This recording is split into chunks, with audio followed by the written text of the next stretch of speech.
ایک اذیت ناز مرض کی شکل اختیار کر لیتا ہے جسے خاص اصطلاح میں خرق القصوب سے کہا جانا جاتا ہے۔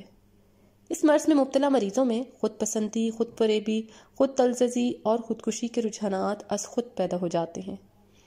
اس میں بھی اس سمے کچھ ایسی کیفیات پیدا ہو چکی تھی۔ کہتے ہیں لاہوری، امرتسری اور سیالکوٹیوں کی طرح پٹھان اور سکھ حضرات کہیں بھی چلے جائیں، علم و عرفان، مقام و حشمت کے کیسے کیسے بھی مدارج طے کر لیں، علم، عمر، تجربے کی کسی بھی منزل پر ہوں، پٹھان پٹھان ہی اور سکھ سکھ ہی رہے گا۔ رامپور کا یہ کھرا اور 32 دانتوں سے منہ بھرا پٹھان بھی روایتی پٹھانوں کی طرح اکھڑ، منہ زور اور ضد کا پکا اور سطحی عقل و سوچ کا بندہ تھا۔ بات بات پہ چاقو نکال کے مرنے مارنے پہ اتر آتا، جہاں جدھر کہیں بات و سوچ کی سوئی اٹک گئی وہیں کلی پھنس جاتی۔ مونچھ کا پھال دھر کر سینکڑوں ہزاروں کا لین دین کر لیتا۔ گردن کٹے تو کٹے، لیکن بول تول زبان میزان کاٹنے سے نہ ہٹے۔ ایسی گھنیری بچھو کے الٹے جنگ سے اٹھی ہوئی مونچھیں کہ نظر بھر دیکھنے سے نین دکھنے لگیں، چپتی ہوئی چھوٹی گول گول سرخ مائل آنکھیں، جیسے کہ پرانا بھنگی بونگڑا پینے کا عادی ہو، تکونا سا تنگ ماتھا، دبیل سی لوئیں، مڑے ہوئے بڑے بڑے سے کان، نکودری ناک، اور پھر گردن جانے تھی بھی یا محض ٹھوڑ سیدھے کاندھوں پر محض تہمت دھری تھی، بڑے ہوئے گول بینگن سی رنگت والے لٹکے ہوئے ہونٹ۔ یہ تو اس کے حق میں بہتر ہی ہوا کہ رامپور میں کہیں پیدا ہوا اور بچا رہا، ورنہ ایسا نادر الوجود بچہ اگر کہیں کابل و کندھار ہوتا تو بختون اسے تازہ اتری دمبے کی کھال میں دم پخت کر کے کسی پہاڑ کی اوٹ میں پھینک دیتے۔ سچی بات تو یہ ہے کہ رب الحکمت نے اسے خاص طور پہ رانائی، دلکشی و مردانہ وجاہت کا نکیس بنانے میں کسی حکمت و مصلحت کا عمل دخل یقیناً پنہا رکھا ہوگا، جو ہماری تمہاری نظروں سے اوجھل تھا۔ وہ رد ذات اور حفظ ذات کا ایک ایسا تاب دارالماس تھا جو شش پہلو تراشیدہ تھا، مگر اس کے نیچے اس کے شش پہلوؤں کی نوک ارتگاز ایسی نکلی ہوئی اور یوں تیکھی تھی کہ اس کی خوبیوں کا معترف بھی اس کے نوک کے آزار سے بچ نہیں سکتا۔ کاروباری بندہ تھا، اگا فی الحال خالی تھا اور پیچھا تو اس سے پورب تا پچھم جان چھڑا چکا تھا، اس لیے وہ لگی بندی آتی جاتی سانسوں کا اسیر زندگی بسر کر رہا تھا۔ تھی تو ایک حد درجہ سگھڑ و خوبصورت بیوی، چونکہ اپنے قرابت داروں سے تھی اس لیے شاید اس جھڑوسیے کے ساتھ لشم پشم نبھا کرنے پر بندھی ہوئی تھی۔ دلوں کے بھید تو رب جانتا ہے، لیکن وہ سہاگن سے کہیں اوپر ودوا قسم کی مہارانی دکھائی دیتی تھی، جبکہ وہ اس کے حمام خانے کے نکاس آپ پر معمور کسی مہتر کے آگے ایک کہتر سے زیادہ کی اوقات دکھائی نہیں پڑتا تھا۔ ایسے ناسودہ امکان امر پر گرشتہ طبع لوگ ہزاروں نفوس گہما گہمیوں کے درمیان فعال و مشغول رہ کر بھی اکیلے کے اکیلے رہتے ہیں، جنہیں اندر کی یکتائی اور رکتائی سے جدا کرنا بڑا مشکل امر ہوتا ہے۔ قضیہ سود و ضیاء سے بے نیاز، ہنستے مسکراتے موج میلے میں مگن لوگوں کے بیچ وہ جھکائی مار کر یوں پڑا تھا جیسے کوئی جنگلی کبوتر آڑے کی آندھی میں اندھا اور بے دم ہو کر کسی کھیت کھلیان یا گلی بازار میں دھب آ گرتا ہے، یا جس طرح اپنے کوارے رہ جانے کا احساس کسی دوسرے کی شادی میں شرکت ہونے سے ہوتا ہے، اسی طرح اپنے اندر سے اکیلے ہونے کی دکھن یاری دوستی کے بندھن میں بندھے یار دوستوں، میلے ٹھیلوں اور شاداں و فرحاں لوگ باغوں کو دیکھ کر سوا ہو جاتی ہے۔ چاہنے اور چاہے جانے کی خواہش بھی ایسے لوگوں کے اندر کہ خالی ڈبے کا محض کھڑاک ہی تو ہوتی ہے۔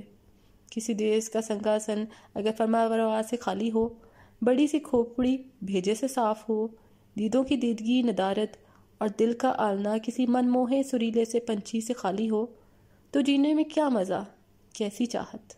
کھاج کا سواد اور وصل کا لطف اپنی جگہ، لیکن جو ہجر، انتظار اور اکلاپے میں سگھلتی ہوئی لذت، دھیمی دھیمی میٹھی سی آگ، کسک، چبھن، چھپی لکی ہوتی ہے، اس کی لہک لٹک تو کوئی جنم جنم کا اکیلا ہی محسوس کر سکتا ہے۔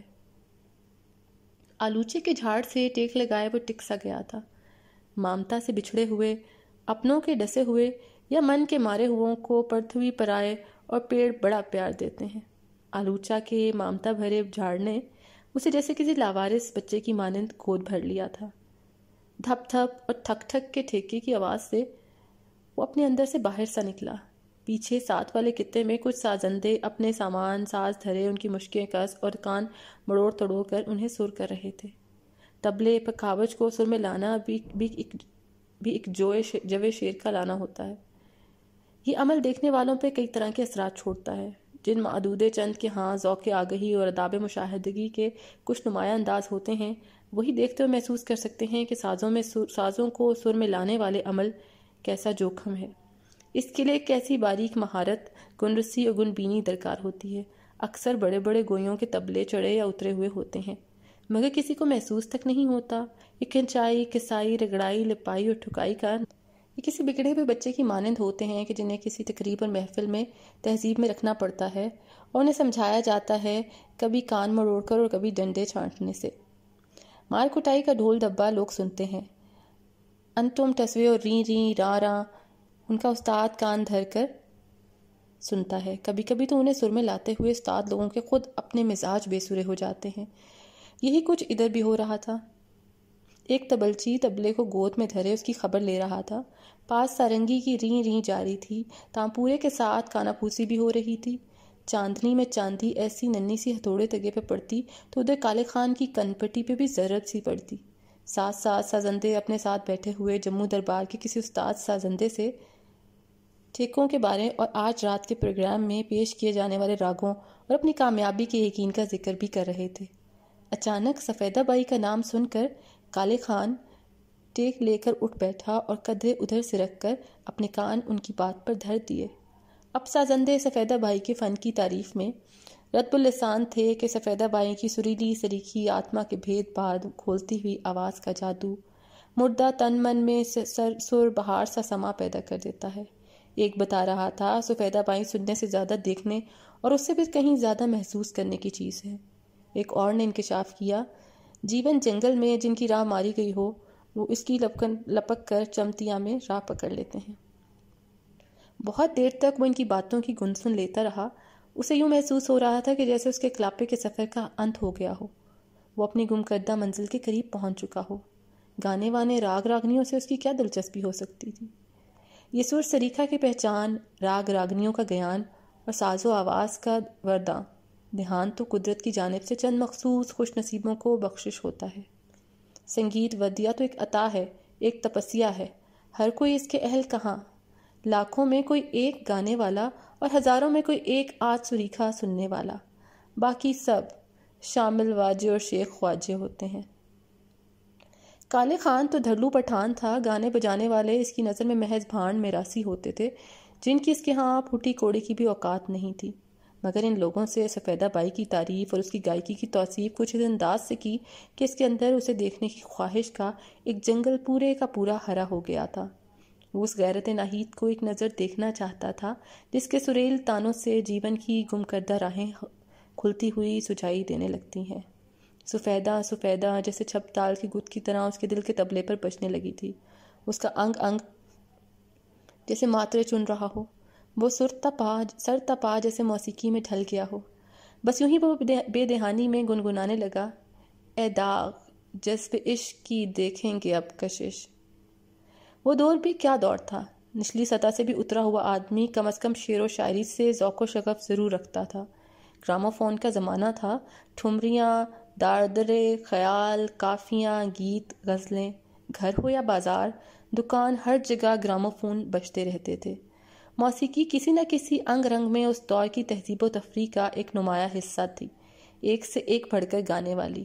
زہرہ بائی امبالے والی، اختر بائی فیض آبادی، گوہر جان، رسولن by, Shamshad by, Amir Begum, Mukhtar Begum, ایدن by, ملکہ پخراج، امراؤ بیگم، گجن، خورشید بیگم، المیہ جان، فریدہ خانم، راج کماری، روشن آرا بیگم، نور جہاں وغیرہ۔